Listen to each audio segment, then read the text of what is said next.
तो अपने पैशन को एक कामयाब डिजिटल कहानी में कैसे बदला जाए? चलिए इसका एक जबरदस्त ब्लूप्रिंट समझते हैं। ये सब शुरू होता है एक बहुत ही सिंपल आइडिया से। एक ऐसा क्रिएटर जो पारंपरिक खाने को दुनिया तक पहुंचाना चाहता है।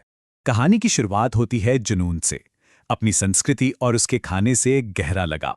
मतलब ये सिर्फ खाना बनाना नहीं है, यह है दादी नानी की रेसिपी, गांव की रसोई और वो मिट्टी की खुशबू। लेकिन आज की इस भीड़भाड़ वाली डिजिटल दुनिया में सिर्फ पैशन से काम नहीं चलता।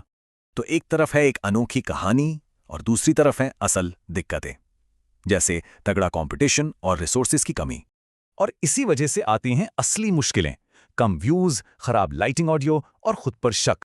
और यहीं कहानी में आता है एक टर्निंग पॉइंट, एक मेंटोर की एंट्री होती है। वो मेंटोर एक सीधा साधा 4 स्टेप का प्लान देता है जिससे साला खेल बदल सकता है।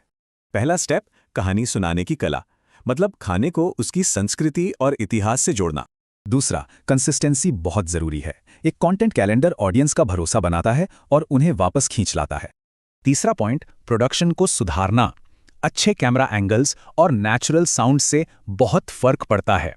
और आखिर में स्मार्ट एसईओ, यानी सही टाइटल्स, डिस्क्रिप्शंस और हैशटैग्स, ताकि सही ऑडियंस तक पहुंच सकें।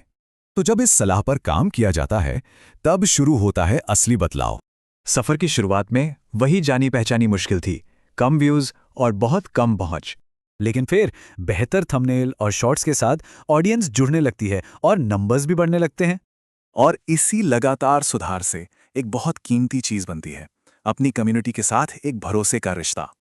यही है ग्रोथ का दौर, जब लोकल कुक्स के साथ कोलैबोरेशन और त्योहार कवर करने के मौके मिलने लगते हैं। ये पूरा सफर हमें एक बहुत ही पावरफुल मैसेज की तरफ ले जाता है। तो सवाल ये उठता है कि पारंपरिक खाना आखिर है क्या? जवाब बहुत सिंपल है, लेकिन गहरा भी। पारंपरिक खाना सिर्फ पेट भरने की चीज नहीं, बल्कि एक कहानी है। और अगर गाइडेंस सही हो तो यही कहानी लाखों लोगों तक पहुंच सकती है।